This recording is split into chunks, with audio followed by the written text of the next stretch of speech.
Boa noite a todos. Sejam bem-vindos ao nosso segundo encontro do capítulo 14 do livro Os Missionários da Luz, do autor espiritual André Luiz, psicografado por Chico Xavier. Para darmos início, vamos fazer a leitura do exórdio, extraia do livro Palavras de Vida Eterna, também de Chico Xavier, pelo Espírito de Emmanuel. O capítulo é o capítulo 102, está na página 221. Nas contas. Traz a seguinte epígrafe. De maneira que cada um de nós dará conta de si mesmo a Deus. Paulo, está em Romanos, capítulo 14, versículo 2. Benfeitores garantem, instrutores educam, pastores guiam, amigos amparam, companheiros alentam, adversários avisam, relações ajudam, preces iluminam, lições preparam, dificuldades adestram, provas definem, dores corrigem, lutas renovam, problemas propõem, soluções indicam, atitudes revelam, lágrimas purificam, experiências marcam. Entretanto, segundo a palavra do apóstolo Paulo, todas as criaturas e todas as situações, todas as circunstâncias e todas as coisas foram dispostas nas contas da lei, de maneira que cada um de nós dará conta de si mesmo a Deus. Que assim seja. Graças a Deus. Agora eu passo a palavra para a Liana proferir a prece de início. Ô, Guto, você pode desligar o seu microfone para não dar retorno? Obrigada. Vamos pedir ao nosso Pai Celestial, nosso Criador, que permita que neste momento estejamos todos nós unidos pelo sentimento de amor, de caridade em nossos corações e que em nossos lares, neste momento, estejamos com a presença dos nossos irmãos espirituais, que em todas as semanas, juntos com todos nós, trazemos as experiências aqui na Terra, as experiências no mundo espiritual através das nossas leituras, e que mais uma vez tenhamos as condições de abrirmos as nossas mentes e recebermos as lições maravilhosas que o nosso Cristo nos deixou. Pedimos aos nossos irmãos espirituais a presença de cada um, a força espiritual que cada um nos traz, para que possamos unidos conhecermos a verdade que nos transformará, tanto de forma individual como coletiva. Que saibamos receber todos os ensinamentos e transformar em atitudes, como deseja o nosso Mestre, e a cada um segundo as suas obras. Cada atitude nossa, cada conhecimento, cada ação de amor seja transformadora nesse universo que é a nossa escola, planeta Terra. Abramos então os nossos corações e vamos receber a palavra divina. Que assim seja. Neste momento, para darmos continuidade ao estudo, na página 249, acredito que o segundo parágrafo, né, Adriana? Passa para a Adriana, para dar continuidade ao nosso estudo do último encontro. Tá certo. É só uma retificação, eu estava ouvindo um barulhinho, só que não era do Guto, é o grilo falante que está junto aqui no nosso estudo. Ah, tá aqui, não é? O grilo falante é aí mesmo. Ele gosta demais. É, Engraçado que ele gosta de aparecer quando o professor não está aqui, né? Quando o teacher não está, ele aparece. Sabidinho. Então, vamos lá, gente. O capítulo 14. A página é agora, a gente vai dar continuidade à página 249, né? Então, hoje é o segundo encontro. Vou fazer uma pequena recapitulação do que o professor Marco falou na aula passada, né? Não do que ele falou na aula passada, mas um resumo do que foi a parte do estudo. Então, aqui no capítulo 14, intitulado Proteção, André, ele volta à casa de Raquel e Adelina, encontra Herculano e os espíritos construtores. E qual é a função de André? Né? Ele vai colaborar nos trabalhos de proteção. De que forma? Por meio do auxílio magnético às organizações celulares, né? Esse trabalho agora, ele é chefiado pelos amigos construtores, os espíritos construtores, e agora, no capítulo 14, aparece o chefe dos espíritos construtores, que é Apuleio. Achei bem diferente o nome dele, Apuleio. Então, a gente viu que Raquel, ela não passa bem fisicamente, né?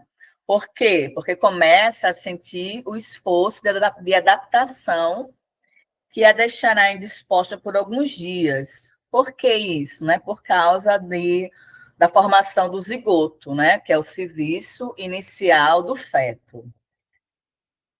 Então, foi falado, né? O professor explicou sobre esse primeiro momento, a questão da importância do serviço, do auxílio magnético às organizações celulares, aí ele explicou muito bem essa parte, né? Então, aqui no 14.5, vamos dar continuidade. É o segundo parágrafo, realmente. Vamos lá, 14.5, segundo parágrafo. Começa assim. O chefe dos construtores, que é Apuleio, fixou-me, bem-humorado, a expressão de surpresa ao lhe receber elucidações tão simples em assunto tão complexo e acrescentou. Em sua experiência última na crosta, quando envergava os fluidos carnais, nunca sentiu a perturbação do fígado depois de um atrito verbal? Então, a Puleta está perguntando a André Luiz se, quando ele estava encarnado, né, na última encarnação dele, se num momento de discussão verbal, se ele não sentia o fígado doer, né, a perturbação do fígado. Ele continua com as indagações. Jamais experimentou o desequilíbrio momentâneo do coração, recebendo uma notícia angustiosa, né, isso aqui é praxe, né, acontecer, independente do nível de emoção, do nível que você se encontre de emoção. Você pode estar muito bem, mas se você recebe uma notícia, principalmente uma notícia de desencarne, uma notícia de morte, você sente, né, no coração automaticamente, né, essa dor. Por que a desarmonia orgânica? Se a hora em curso era muitas vezes satisfação e felicidade, né? Às vezes a gente não está, a gente está num bom momento de equilíbrio, de vibração, padrão lá em cima, mas nesse momento acontece isso. Por quê? Aí ele vai explicar. É que, em tais momentos, o homem recebe certa quantidade de força mental em seu campo de pensamento, como um fio recebe a carga de eletricidade positiva. O ponto de recepção está efetivamente no cérebro, mas se a criatura não está identificada com a lei de domínio emotivo, que manda selecionar as emissões que chegam até nós, ambientará a força perturbadora dentro de si mesmo, na intimidade das células orgânicas, com grande prejuízo para as zonas vulneráveis. Isso aqui me chamou bem a atenção, né, que você recebe, que o fio que recebe, né, o ponto de recepção é o cérebro, aqui, né, na cabeça. E como é que você sente no coração, no fígado, no rim, no corpo inteiro, né? Porque a força, essa energia é tão forte que se a gente não selecionar o que realmente vai ficar dentro da gente, a gente consegue emitir essa força para todo o nosso corpo, né? Todo o nosso corpo. Então, que manda selecionar as emissões que chegam até nós, ambientará a força, né? Guardaremos a força perturbadora dentro de si mesmo, dentro da gente. Onde? Na intimidade das células orgânicas, com grande prejuízo para as zonas vulneráveis. Então, lá onde a gente tem as zonas mais vulneráveis, né, a gente vai sentir com mais força isso. Então, o que Marco sempre fala para a gente, que com esse estudo do livro, Missionários da Luz, a gente começa a entender melhor. Na época que ele falava lá no livro Nosso Lar, eu não entendia muito bem. Eu respeitava, porque eu tenho um respeito pelo professor, né? Eu dizia, não, se ele está falando, então é assim, é dessa forma. Mas eu não tinha o conhecimento suficiente para compreender o poder dessa força mental que nós temos, né? Então, eu acreditava na palavra do professor, mas sem ter o conhecimento ainda. Eu não tinha esse conhecimento, eu não tinha o entendimento, não era nem a questão do conhecimento, que ele explicava o motivo, mas eu não conseguia compreender.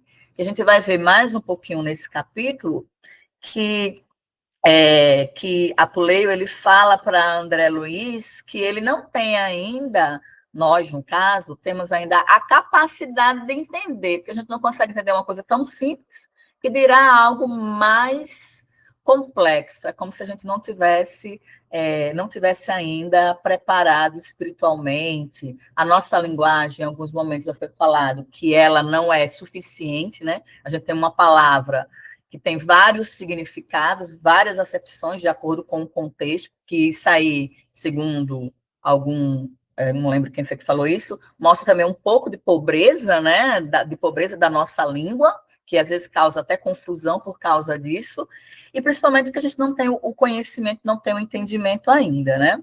Então, a gente precisa ter cuidado com essa força mental que aqui está mostrando, né? Como tem o poder de influenciar nos nossos órgãos, né? Nos nossos órgãos vitais.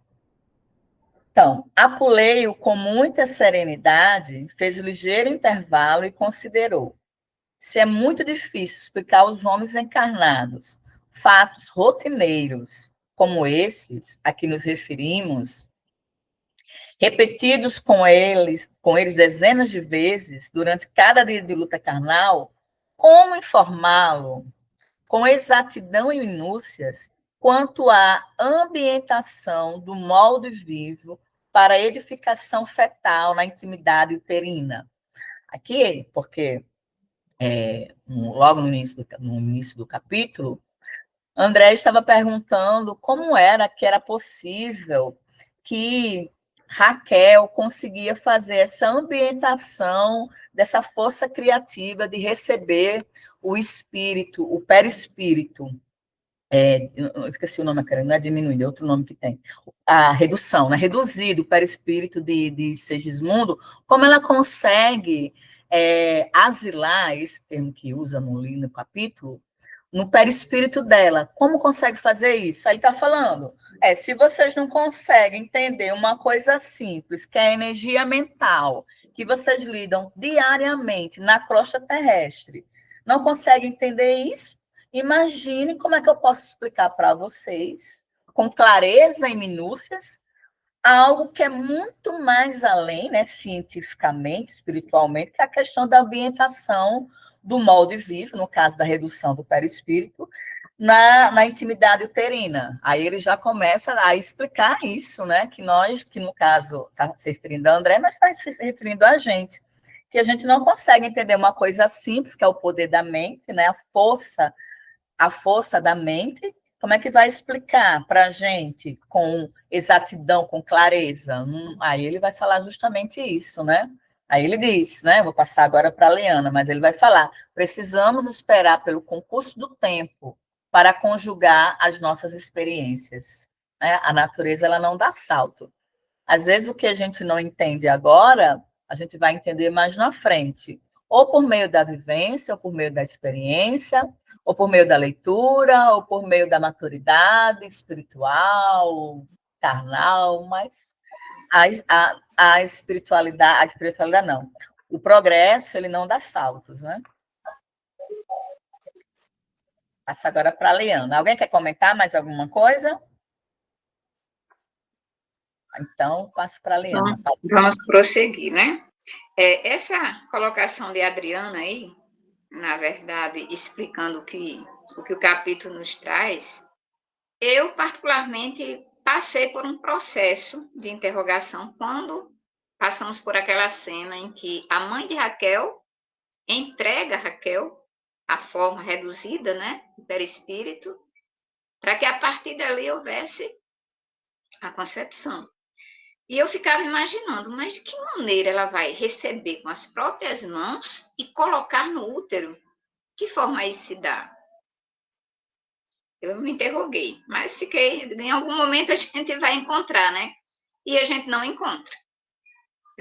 Nós não conseguimos, através desse trecho que foi lido, e é explicado exatamente isso. É complexo.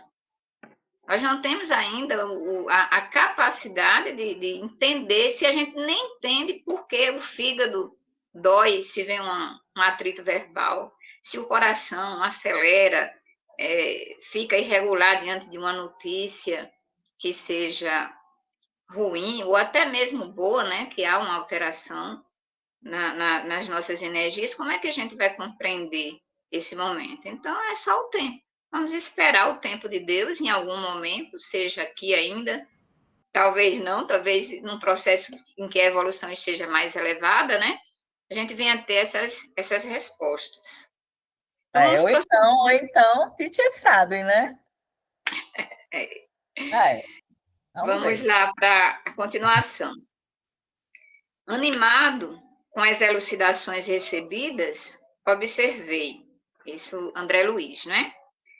Tem razão. Ainda hoje, embora a minha condição de desencarnado, não me sinto à altura de receber determinadas notícias sem alterações do meu campo emocional. Quer dizer, mesmo desencarnado, ele continua, né, de alguma forma, passando por esse processo de alteração sem conseguir entender por que acontece. E imagino que André Luiz, na última encarnação, foi médico, né? E traz os conhecimentos ainda nesse mundo espiritual. Imagine nós que não temos acesso a esse conhecimento de uma forma tão intensa. Prosseguindo a leitura, muito bem, falou o diretor satisfeito. Como é o nome dele? Apuleio. Apuleio, nome bem diferente, né? É que você está fazendo o longo curso de autodomínio. Somente depois dele, saberá selecionar as forças que o procuram, ambientando nas zonas íntimas de sua alma apenas aquelas de teor reconfortante ou construtivo. Me chamou a atenção essa expressão curso de autodomínio. Em princípio, a gente imagina, né? Vai haver um curso, vão oferecer os conhecimentos, nós vamos estudar para compreender, mas com a leitura eu pude perceber que essa referência a esse curso de autodomínio, que inclusive Apuleio diz, né, que André Luiz está fazendo, e ele chama, ele coloca o adjetivo longo curso de autodomínio. O que é que a gente pode entender?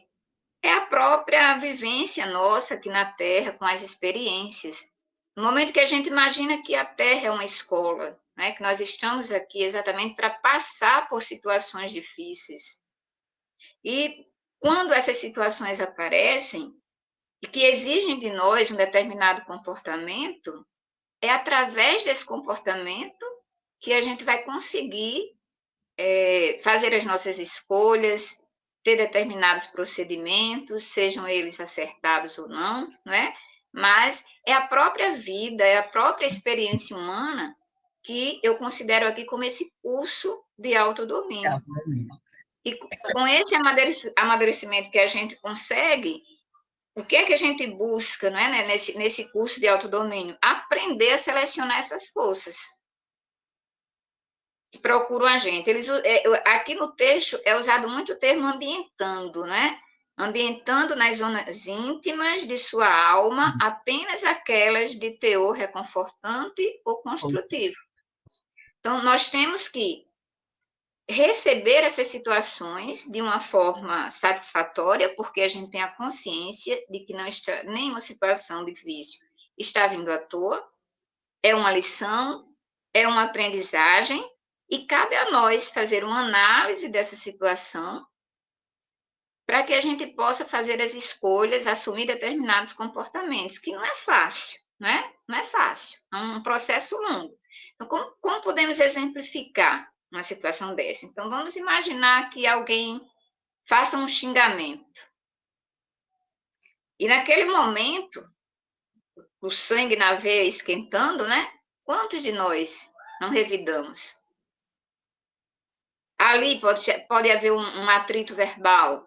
E ainda assim, cada um ir para o seu canto, levando as mágoas, levando esses pensamentos negativos, pensando numa vingança, pensando em ter um reencontro para que possa dizer coisas que não foram ditas, quando nós temos também a possibilidade de observar essa situação e calar diante daquilo, compreender que aquele que me xingou, ele talvez não esteja preparado espiritualmente, não conheça o processo evolutivo e ainda está com comportamentos inferiores em relação a isso, e a gente deixar contar até 10, né? Contar até 10, seguir a vida, sem alimentar dentro do próprio coração, nas zonas íntimas de nossa alma, como é dito aqui, essa energia negativa, que não nos levará a nada, só trará mais inferioridade em termos de nossa evolução. Liana, nós tínhamos separado aqui do livro Pão Nosso, de Francisco Cândido Xavier, pelo Espírito de Emmanuel, o capítulo 177. Guardemos saúde mental, né? Uhum. Acho que pode ter a ver com o curso de autodomínio aí. Guardemos saúde mental. É a seguinte epígrafe. Pensai nas coisas que são de cima, e não nas coisas que são da terra. Paulo, né? Colossenses 3:2. O cristianismo primitivo não desconhecia a necessidade da mente sã e iluminada de aspirações superiores na vida daqueles que abraçam no evangelho a renovação substancial. O trabalho de notáveis pensadores de hoje encontra raízes mais longe. Sabem agora os que lidam com os fenômenos mediúnicos que a morte da carne não impõe as delícias celestiais. Né? Morreu, ganhou o céu. Né? O homem encontra-se além do túmulo com as virtudes e defeitos, ideais e vícios a que se consagrava no corpo. Os criminosos imanta-se ao círculo dos próprios delitos, quando se não algema aos parceiros da falta cometida. O avarento está preso aos bens supérfluos, que abusivamente amontoou. O vaidoso permanece ligado aos títulos transitórios.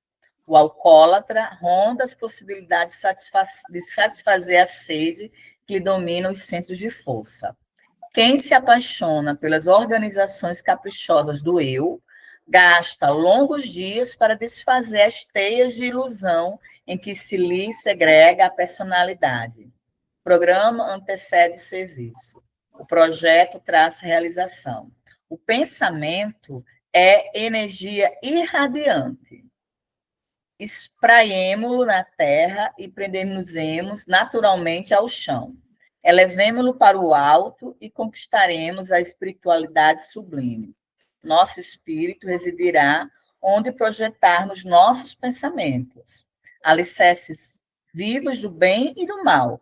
Por isto mesmo dizia Paulo sabiamente, pensai nas coisas que são de cima.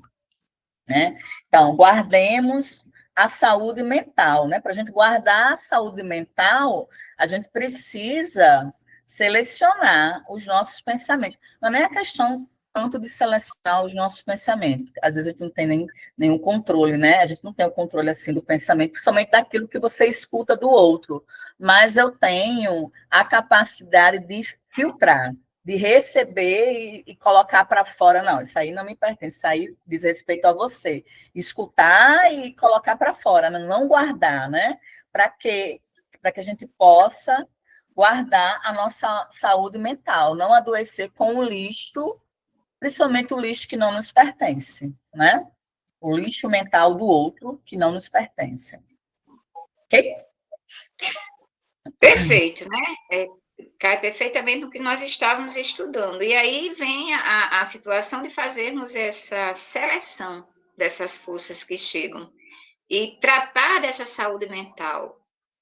É uma aprendizagem, né? Essa seleção é uma aprendizagem, que seria exatamente esse curso de autodomínio. E aí eu trago também, pensando nessa possibilidade. Então, se eu já tenho a consciência de que eu preciso filtrar, que eu preciso selecionar essas forças que vêm até mim. Se forem coisas boas, eu recebo. Se não forem coisas boas, eu dou o meu jeito de afastar e não me deixar influenciar por elas, né? E nem criar também um vínculo negativo com quem me traz essa força. Senão nós não teríamos aí o perdão, a compreensão de tudo isso. E nesse sentido, eu também trago um texto que está em Palavras de Vida Eterna, é o nosso livro de exórdio, né?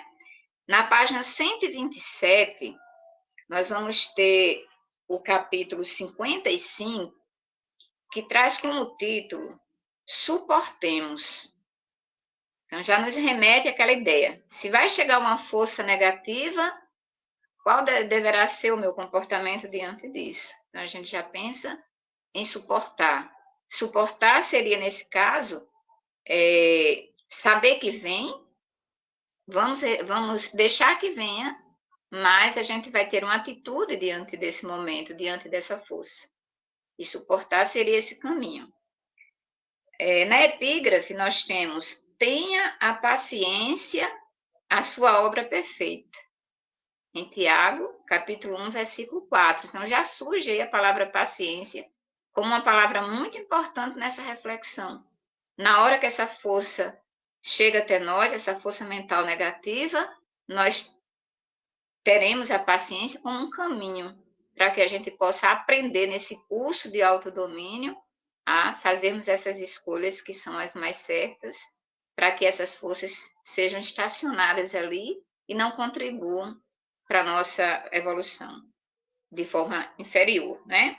E o texto diz o seguinte: detente um minuto no torvelinho das preocupações costumeiras e repara que deves o próprio equilíbrio à paciência divina, a sustentar-nos em cada instante da vida, através de mil modos.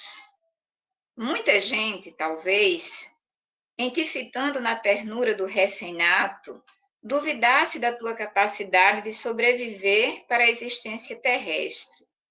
Mas Deus teve paciência contigo e conferiu-te o devotamento materno que te ajudou a ativar as energias do próprio corpo.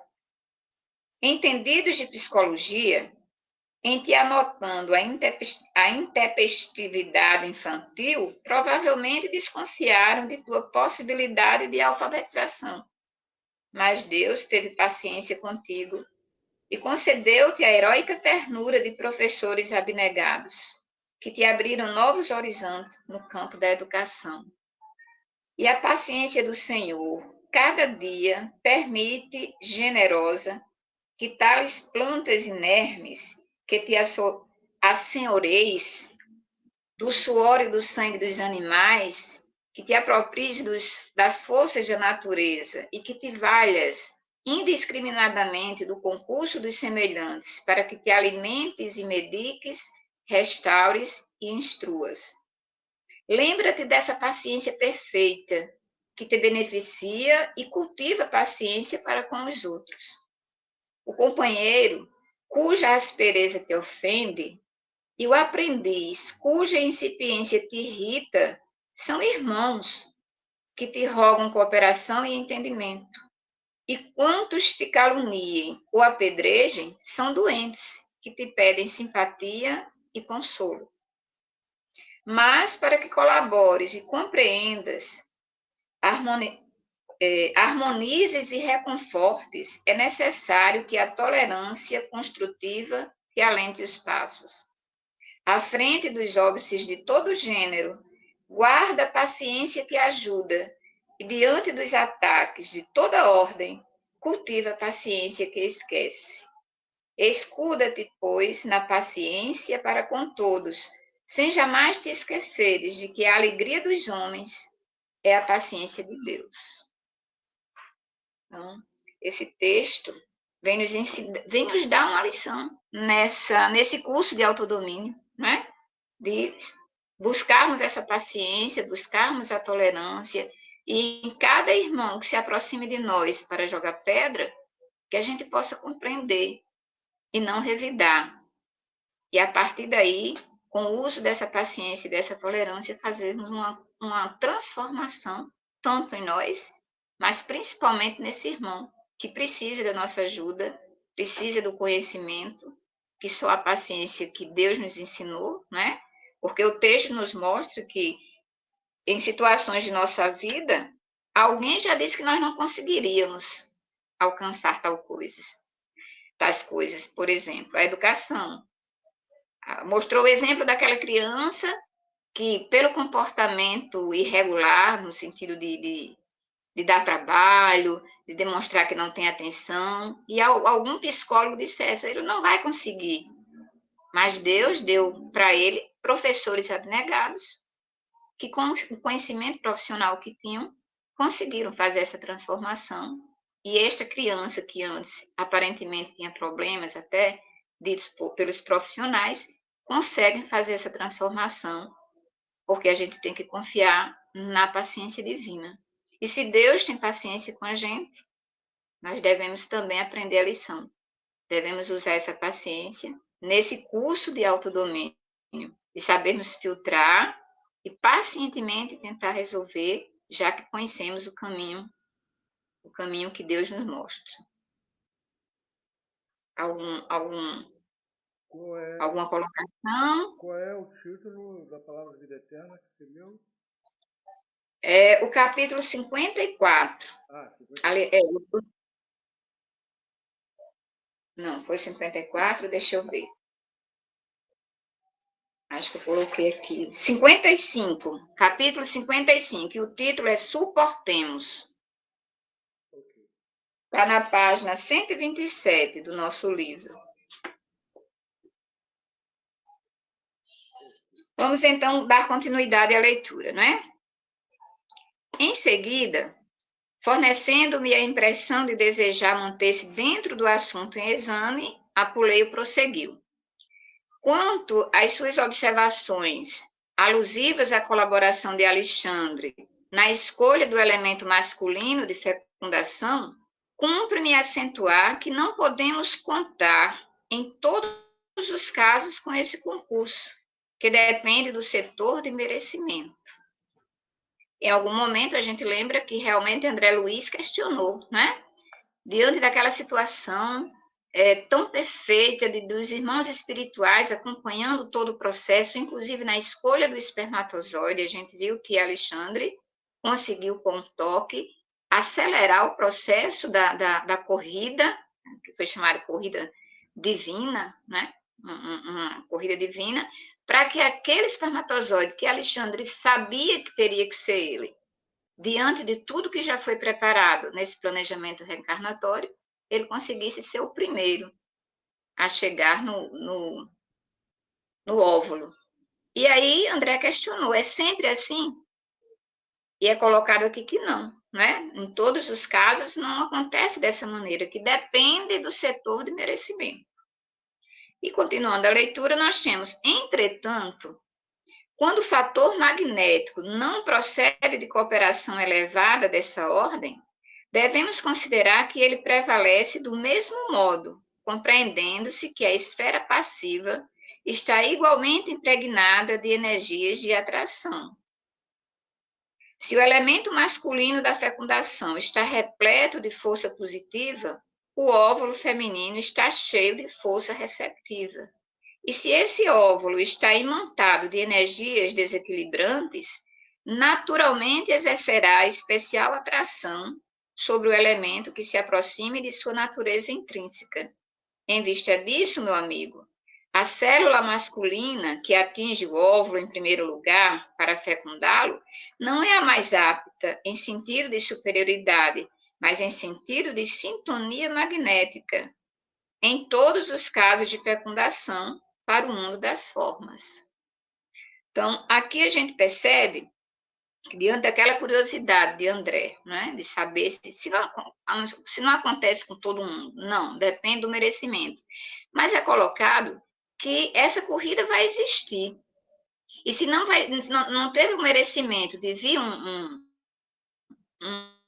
um irmão, né, um irmão espiritual na condição de Alexandre, evoluído quanto Alexandre, conhecedor de todo o processo e autorizado a intervir naquela situação, se não acontece isso, como é que a coisa se processa? Então, é colocado aqui que, de qualquer forma, vai acontecer, independente dessa atuação dos irmãos espirituais. E a corrida vai acontecer e um espermatozoide vai atingir o óvulo.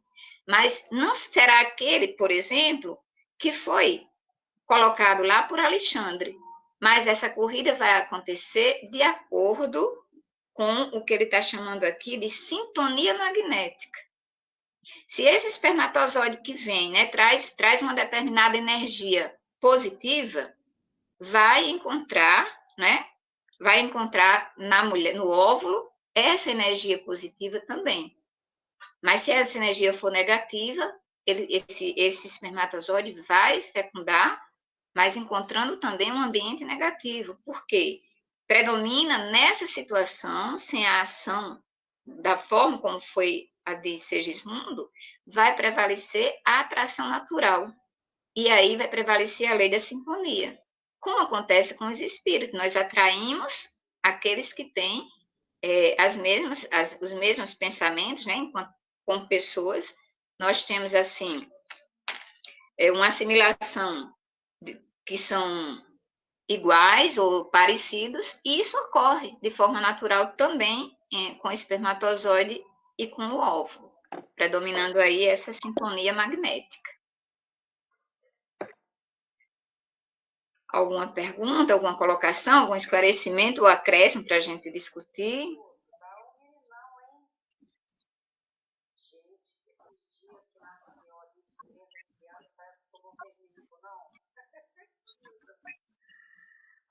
É o quê? É o quê? Eu acho que é Guto, né? Que tem uma ligação. Vamos então continuar, né? Essa é a lei. Então, nesse momento, é se referindo a essa sintonia, a lei da sintonia, né? Aquilo que nós temos de afinidade vibratória, nós vamos continuar. E isso vai também acontecer no momento da fecundação. Então, esta é a lei pela qual os geneticistas do globo são muitas vezes surpreendidos em suas observações em face das mudanças inesperadas na estrutura de vários tipos, dentro das mesmas espécies. Tem alguma coisa para Duda? Então, o que é que nós colocamos aqui? O que é que nós podemos compreender aqui? É como se os nossos geneticistas, eles desconhecessem, de certa forma, essa lei da sintonia vibratória que a espiritualidade mostra, né? Eles observam apenas pelo fator físico, pelo fator orgânico, e imaginam que vai haver uma corrida, uma fecundação de determinada forma, e de repente não acontece. Por quê?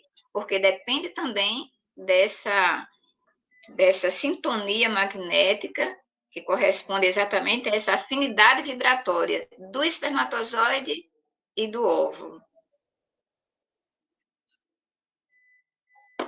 As células possuem também o seu individualismo magnético, algo independente no campo das manifestações vitais. E aí eu passo para a Adriana prosseguir a leitura. Se alguém tiver alguma colocação antes, né? Podemos conversar a respeito.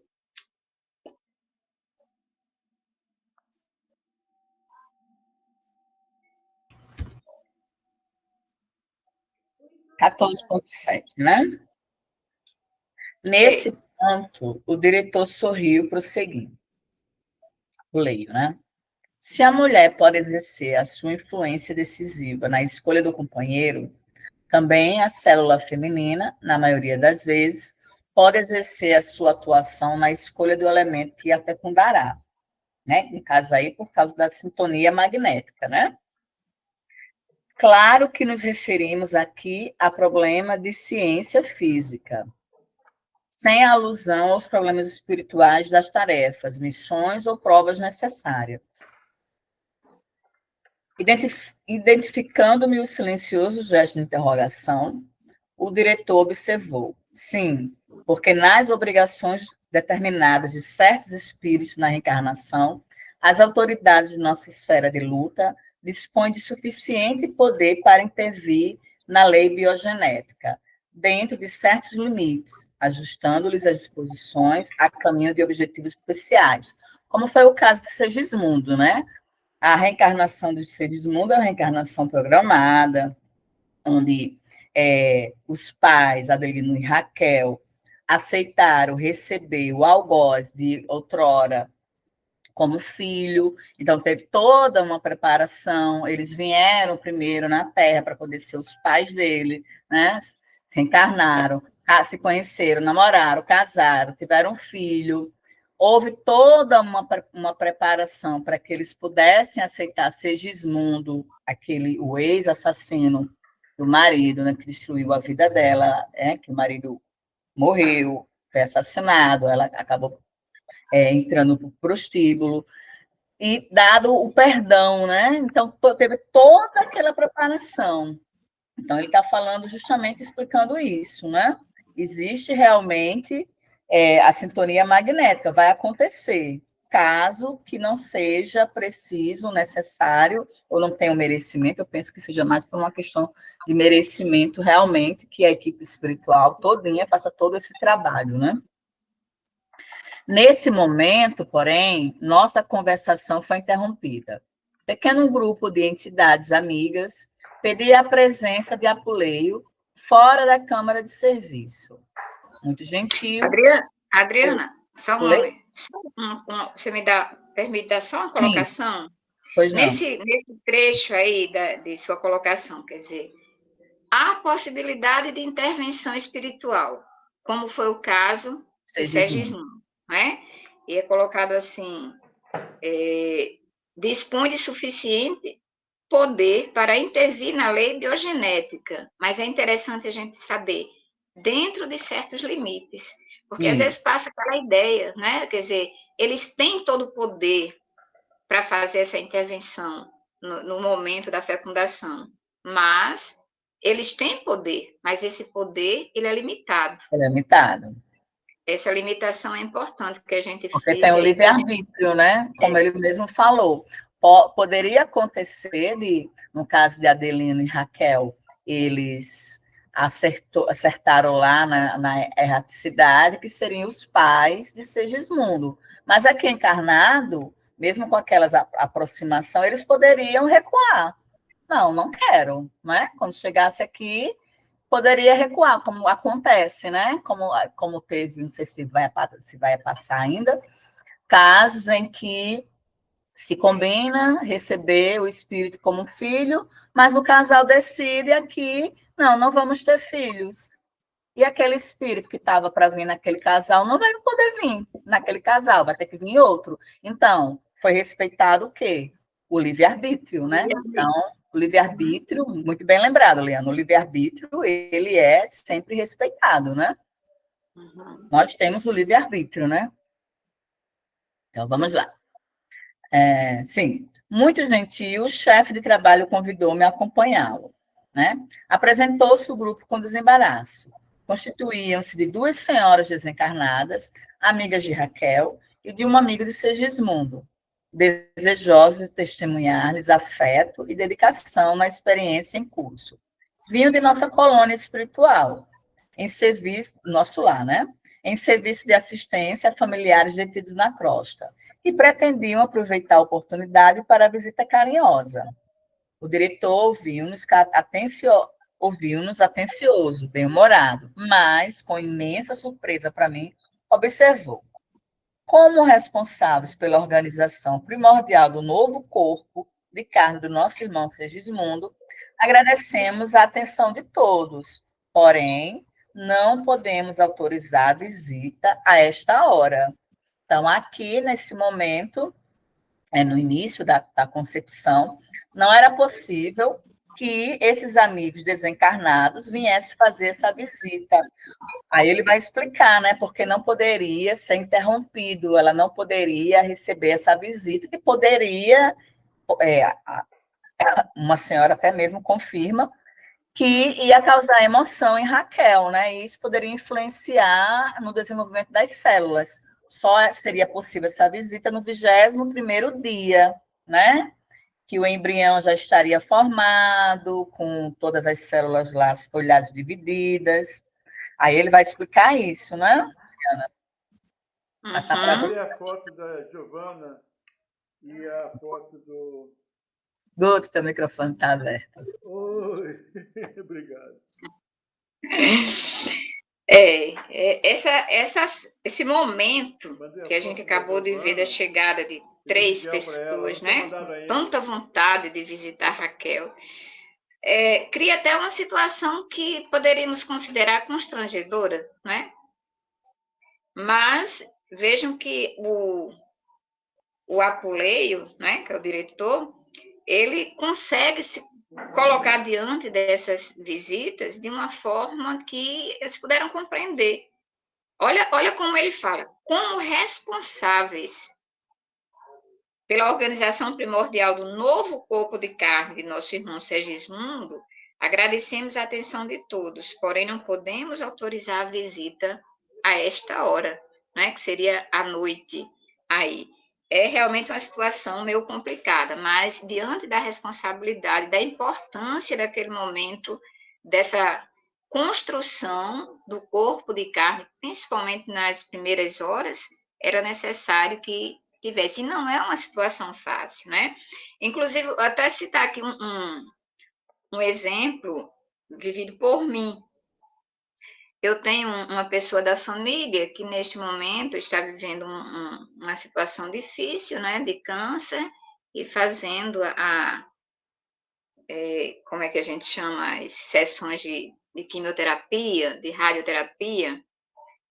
E como essa pessoa não pode ficar sozinha, só tem um filho acompanhando, geralmente, quando há o processo da quimioterapia, ela vem para aqui.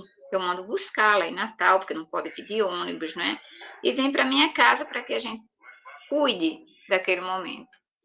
E vem de uma forma tão vulnerável que o contato com outras pessoas é muito complicado, né? O médico disse, não, deve evitar durante esses primeiros momentos, por causa da baixa imunidade e tal. E aconteceu, por exemplo, de exatamente no dia que essa pessoa chegou, um primo ligou para mim, disse, nós vamos visitar no final de semana, somos 6 pessoas que costumam vir aqui de vez em quando, mas eu fiquei numa situação complicada, né? Parentes também, mas eu tive que, mesmo sentindo aquele constrangimento, ter que dizer um não sabia se ia ser compreendido, mas tive que explicar, olha, infelizmente agora não vai dar, porque nós estamos com nossa pessoa aqui e está proibida, assim, de ter contatos físicos. Vamos esperar mais um pouquinho, quando o período mais crítico passar, eu aviso e vocês vêm para cá, porque não é fácil, realmente, para você dizer isso, mas a importância é tão grande daquele momento, né, do problema de saúde, que tem que se proceder dessa forma. Então, vamos seguir. Qual é a página, Adriana? Você terminou a página? 252. 252. Estamos aproveitando o escasso tempo de harmonia relativa que a mente maternal nos oferece para delicado serviço de magnetização celular mais urgente. Sim. E sorrindo afável, acrescentou: depois do 21º dia, porém, quando o embrião atingir a configuração básica, nossos amigos podem ser visitados a qualquer hora, salientando-se que a esse tempo, ambos, mãe e filho, conseguirão ausentar-se do corpo com facilidade. Então, a importância desses primeiros momentos. E se a gente for observar aquilo que está acontecendo ao nosso redor, nesse período, muitas mulheres sequer sabem da gravidez. Uhum. Portanto, não vai haver, em muitas situações, essa preocupação de um repouso, né? Que, de certa forma, é obrigatório se a gente considerar que esses primeiros momentos são exatamente aqueles momentos mais críticos da formação do corpo e que todo cuidado tem que haver. Seguindo a leitura. Por enquanto, nosso amigo Segismundo não pode afastar-se, e a nossa irmã Raquel, ainda mesmo em estado de sono físico, é obrigada a permanecer junto de nós, a pequena distância. Não há dúvida, replicou o cavalheiro de nossa esfera. Não desejamos perturbar o desenvolvimento do trabalho. Sabemos que Raquel ficaria muitíssimo comovida com o nosso abraço pessoal, comentou uma das senhoras. A alegria inesperada, de qualquer modo, é também um choque. É o que precisamos evitar, replicou Apuleio satisfeito. Desejo, todavia, fazer-lhe sentir que Segismundo necessita de amparo espiritual de todos nós. Temos recomendação de notificar todos os seus amigos quanto à presente reencarnação dele, a fim de que venham até aqui, quando lhes seja possível, não somente para beneficiá-lo com os valores do estímulo espiritual, senão também para colaborarem com as suas vibrações de simpatia na organização harmoniosa do feto. Então, a situação foi resolvida de forma satisfatória, né? A compreensão, porque até mesmo a alegria seria um problema naquele momento, porque as alterações acontecem e poderia gerar problema para o desenvolvimento do feto que estava sendo ali supervisionado pelos nossos irmãos. Voltaremos na primeira oportunidade, exclamou uma das visitantes que até ali se mantivera silenciosa. Precisamos colaborar em benefício de Raquel. E acentuou sorridente.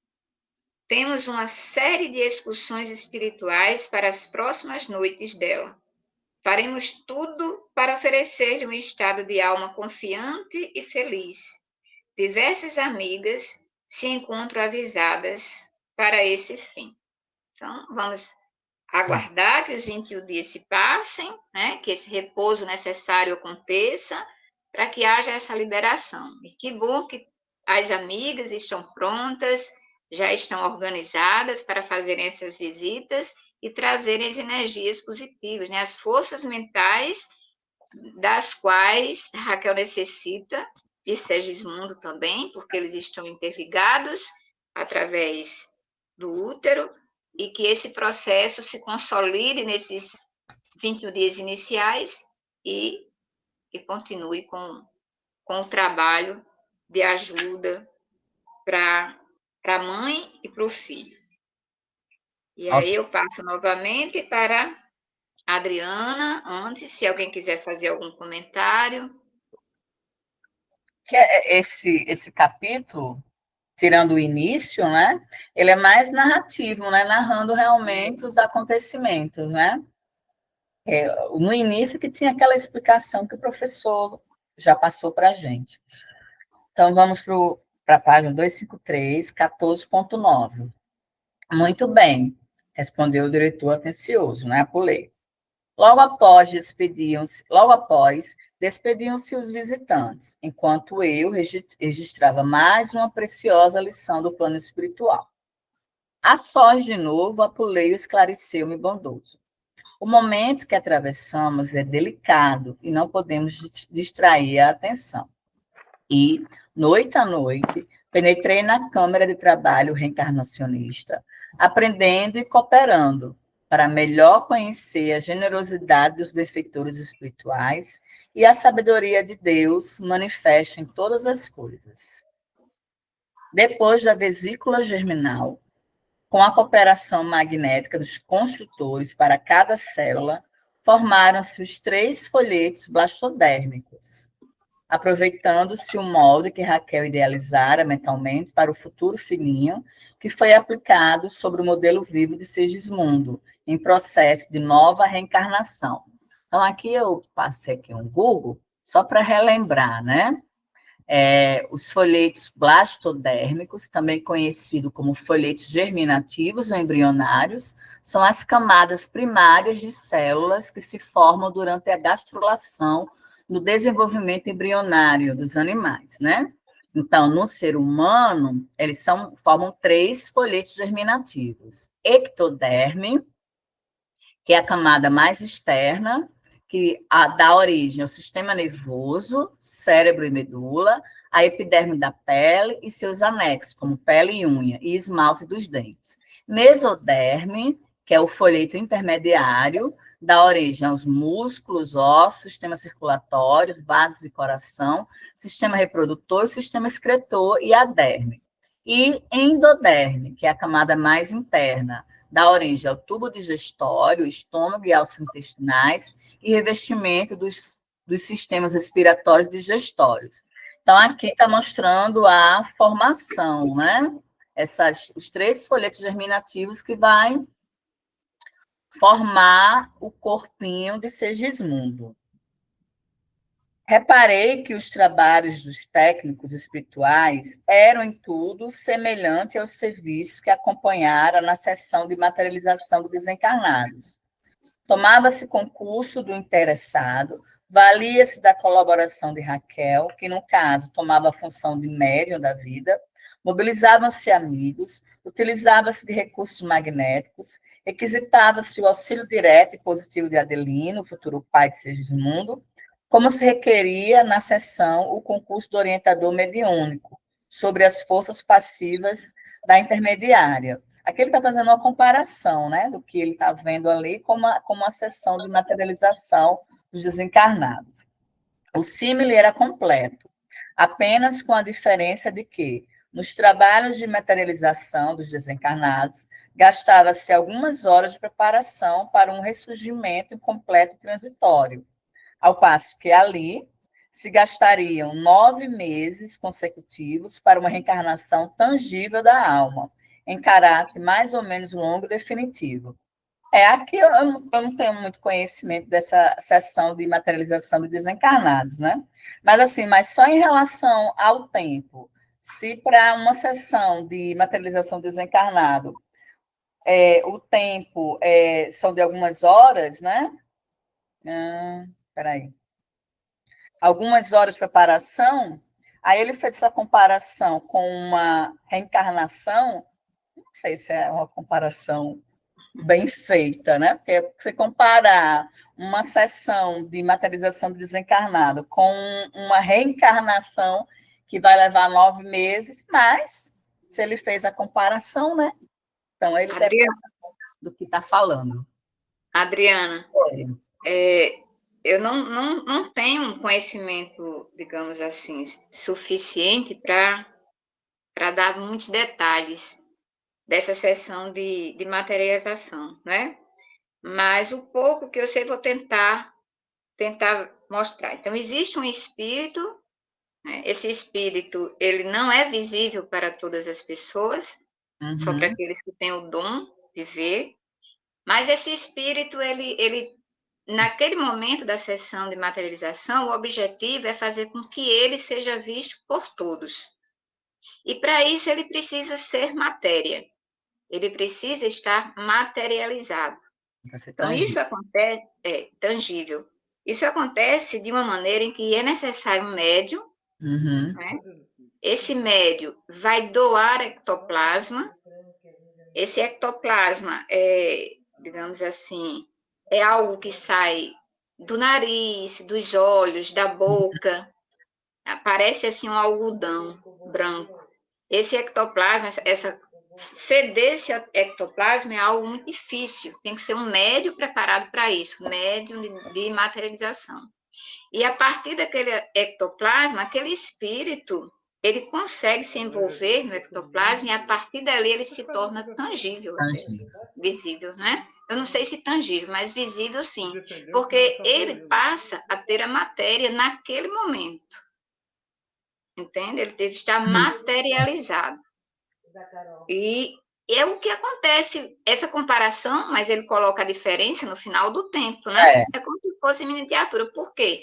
Nós temos Segismundo, que é um espírito que está reencarnante, ele está no útero de Raquel, então Raquel é como se fosse essa médium que vai dar o ectoplasma, a médium no processo de materialização daria o ectoplasma, ela está dando o próprio corpo, né?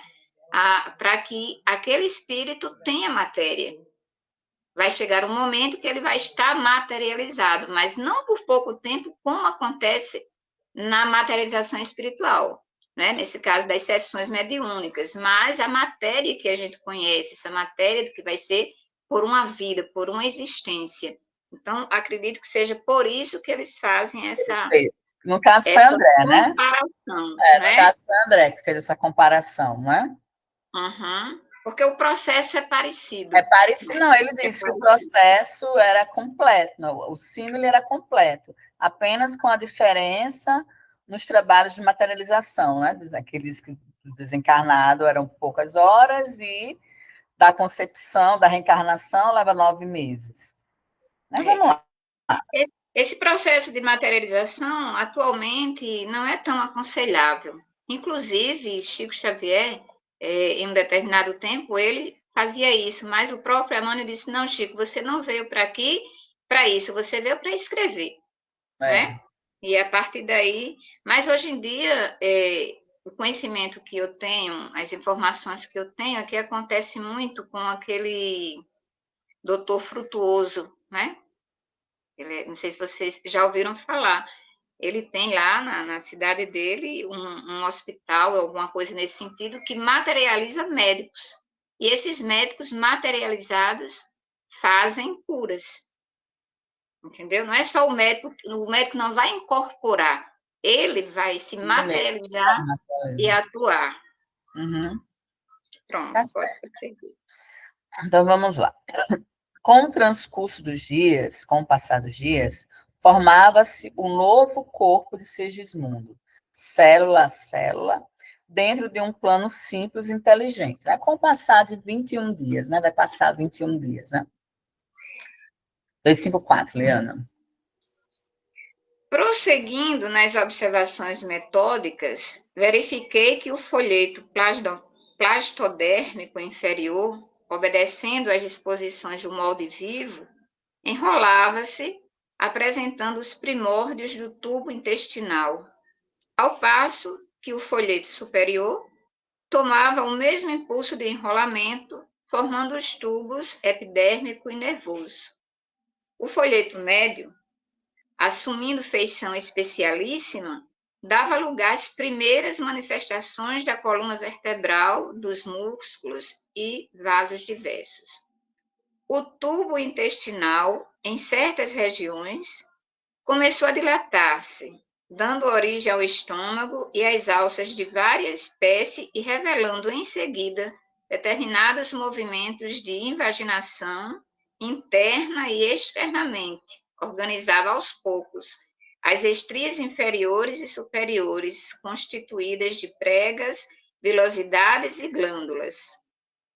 O tubo cutâneo começava o serviço de estruturação complicada da pele, ao mesmo tempo em que o tubo nervoso dobrava-se paulatinamente sobre si mesmo, preparando a oficina encefálica. Enquanto isso ocorria, as substâncias do folheto médio transformavam-se de modo surpreendente e, dia a dia, eram para mim cada vez mais belas as lições que recebia, observando, então, por que disposições maravilhosas segmenta-se o cordão axial em vértebras que abraçam o tubo nervoso na parte superior e o tubo intestinal na zona inferior. Esse aqui é um parágrafo descritivo, né? Você já falou aí, Adriana, qual é a função desses folhetos blastodérmicos, né? A partir deles que toda a construção do corpo vai se formando.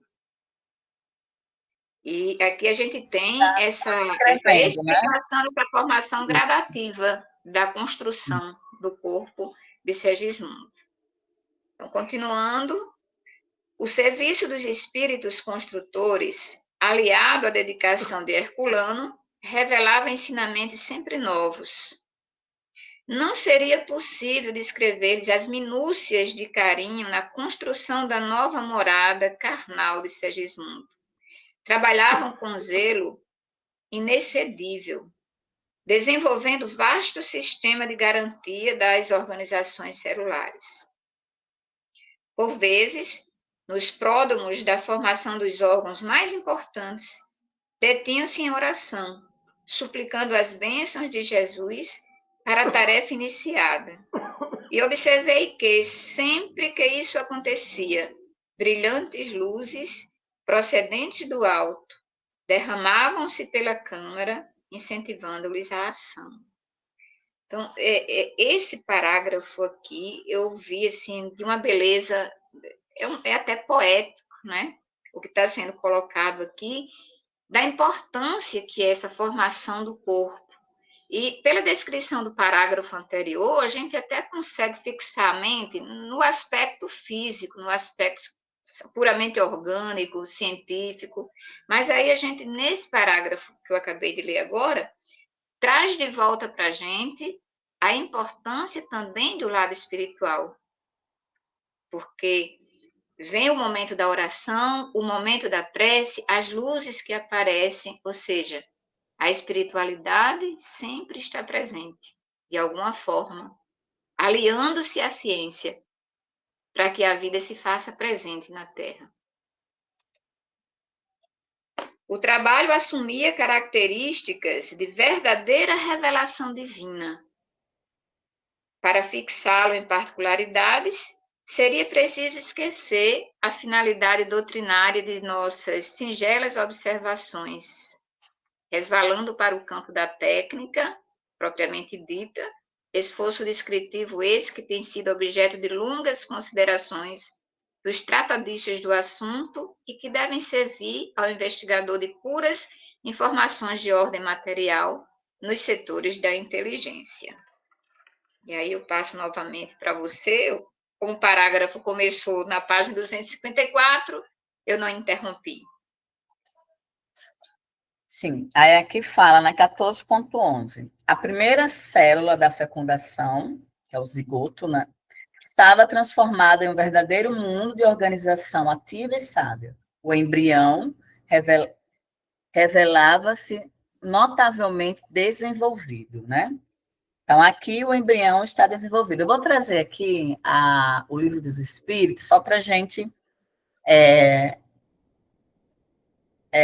relembrar as questões que nós já trouxemos aqui. O Livro dos Espíritos, parte 2ª, do Mundo Espírita ou Mundo dos Espíritos, capítulo 7, da volta do espírito à vida corporal, união da alma e do corpo. Aí a questão 344. Em que momento a alma se une ao corpo? A união começa na concepção, mas só é completa por ocasião do nascimento. Desde o instante da concepção, o espírito designado para habitar certo corpo, a este se liga por um laço fluídico, que cada vez mais vai se apertando até o instante em que a criança vê a luz. O grito que então solta anuncia que ela se conta ao número dos vivos e dos servos de Deus. Então, a gente está vendo o que está acontecendo aí, né? Há a união de Segismundo, a Raquel, começou, né, desde a concepção. Então, eles estão ligados por um laço fluido, que cada vez mais vai se apertando. Mas a união do espírito Segismundo ao corpo só vai se dar no nascimento, né? Para a gente não achar que o corpo de Raquel vai ter 2 espíritos, que não pode, né? Então, o que tem ali ligando a eles é o laço fluídico, né? O que tem é o laço fluídico. Agora, quando ele nascer, que ele sair do corpo de Raquel, sim, aí vai haver a concepção, né? A união do espírito de Segismundo com o espírito, corpo e alma junto ali, ligado, né? Pediram para a lei para esclarecer. Então, vamos lá. Na parte anterior, o tubo intestinal dava origem ao esôfago, enquanto que o intestino, com as suas disposições complexas, situava-se na região posterior. Internamente, fizera-se nele perfeito serviço de pregueamento, salientando-se que na zona interior se formavam pregas e vilosidades, e na parte exterior se organizavam saliências, que, por sua vez, pouco a pouco, se convertiam em glândulas diversas. Então, aqui está mostrando que as... Como é que fala, Leandro? Esqueci. Eu saí daqui. Como é que fala? Que a gente falou agora. Sim, os folhetos blastodérmicos. Isso, o ectoderme, mesoderme e endoderme, que vão formar os órgãos, né? Aí ele está explicando, ele só está explicando que cada folheto é responsável. Prosseguia célere a formação dos vários departamentos cerebrais, a preparação das glândulas sudoríparas e sebáceas, os órgãos autônomos, os vasos sanguíneos, os músculos e ossos. Aí tudo isso, desde o momento da concepção, desde o primeiro dia até o 20º dia. No 20º dia de serviço, Apuleio mostrava-se muito satisfeito. Informou-me de que o trabalho básico estava pronto. Então, o embrião, ele está todo formadinho, né? Alguns cooperadores poderiam mesmo afastar-se. Para a continuidade da tarefa, bastariam 2 deles, associados ao esforço contínuo de Herculano. Lembrando que Herculano vai ficar ao lado de Segismundo até ele completar 7 anos de idade, né? Nesse dia, a futura forma física de Segismundo, acomodada no líquido amniótico, proporcionou-me a perfeita impressão de um peixe. O embriãozinho, né? No 20º dia. Não faltavam para isto nem mesmo as reentrâncias branquiais que se revelavam no feto, com exatidão absoluta. Na verdade, falou aqui no feto, mas não é feto ainda, né? Para a ciência, hoje em dia, só é considerado feto a partir da 9ª semana, ainda é chamado embrião. Com exatidão absoluta, falando-nos do serviço de recapitulação em curso e das reminiscências das velhas épocas de nossa passagem pelas correntes marinhas. Na noite do 21º dia, abriu-se a porta magnética da câmara de Raquel à visitação afetiva, como foi dito, né? Que aqueles amigos que estavam ali para visitar só poderiam fazer isso no 21º dia.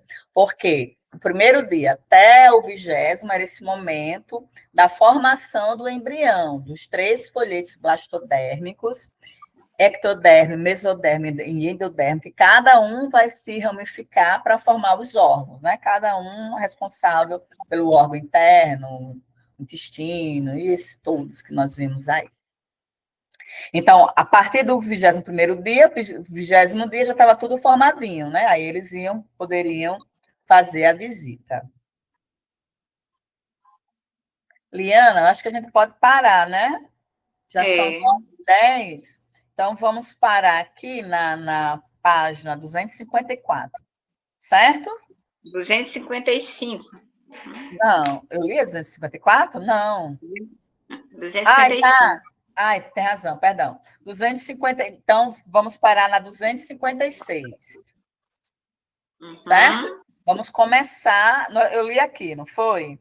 Parei aqui. Na noite do primeiro dia, abriu-se. Retoma na 256. Isso, parou aqui. Vamos parar aqui, que já são. Valendo salientar que no próximo encontro já terminaremos o capítulo 14, né? Isso, já terminaremos o capítulo 14. Aí, como só tem 256 a 258, bem pouquinho, então vamos trazer os complementos desse capítulo, viu, gente? Todo mundo. Vai ser ainda a Liana e eu, que o professor está em Brasília. Então, vamos trazer os complementos, viu, Márcio, também? Trazer os complementos para a gente fechar esse capítulo, que é a parte da proteção, né? No caso aí, a proteção é a proteção do zigoto, do embrião, realmente Segismundo. Toda aquela proteção necessária para que o embrião torne-se um feto e possa dar prosseguimento ao processo do corpo de Segismundo, né? Então, vamos trazer para que a gente não termine o capítulo, mas não entre no próximo, né? Não é isso, Liana? Trazer textos, perguntas do Livro dos Espíritos, ok? Todo mundo tem uma tarefinha de casa. Ok. Então, agora, passo a palavra para a Liana, para ela dar continuidade. Perguntar, Liana, quem gostaria de fazer a prece. Vamos ver, nós estamos nesse momento final do nosso encontro de hoje, com a nossa prece final. Nós temos aí nossa amiga Isabel hoje. Eu acho que vi Isabel entrar, não é? Isabel não está aqui hoje. Não está? Então, vamos facultar aí este momento sublime que é a nossa prece de agradecimento. Alguém se prontifica a fazer? Márcio está, não sei se ele está podendo falar. Márcio? Acho que não. Então, Guto, você pode fazer, Guto? Ai, Márcio apareceu. Pode fazer, Márcio? A prece final? Sim, só um minutinho aqui para me posicionar. Se posiciona. Elevemos todos nós o pensamento a Deus. Sempre agradecidos da oportunidade do estudo edificante, hoje tomamos conhecimento como se dá a nossa formação em seu início, na preparação no mundo maior. E com isso, conseguimos entender o trabalho imenso da espiritualidade, no sentido de que a nossa formação se dê dentro daquela programação realizada pelos nossos espíritos que nos acompanham, de forma que possamos, com isso, ter um segmento de acordo com a proteção dos maiorais, digamos. Uma vez assim conscientes, é preciso que nós valorizemos a vida, fazendo com que possamos sempre seguir com essa programação até o seu final, jamais pensando em querer abreviar o nosso período naquele planeta, né, em que venhamos a nos encarnar. Vejam bem as nossas responsabilidades e, com certeza, teremos sempre essa proteção, como é o trabalho do Herculano com relação ao Segismundo. Nós, com certeza, tivemos, né, e temos aí os nossos protetores. Entretanto, tenhamos muito cuidado com o uso do nosso livre-arbítrio para que não venhamos trazer problemas a toda essa programação. Mas poderemos, sim, modificar tal programação no trabalho para o bem. E com isso, conseguirmos mais um degrau na escala evolutiva. Pensemos nisso com carinho e que cada um de nós possa fazer de sua parte. Uma boa noite a todos. Muita paz e assim seja. Graças a Deus. Obrigada, graças a Deus. Boa noite, Com pessoal. agradecimento. Obrigada, gente.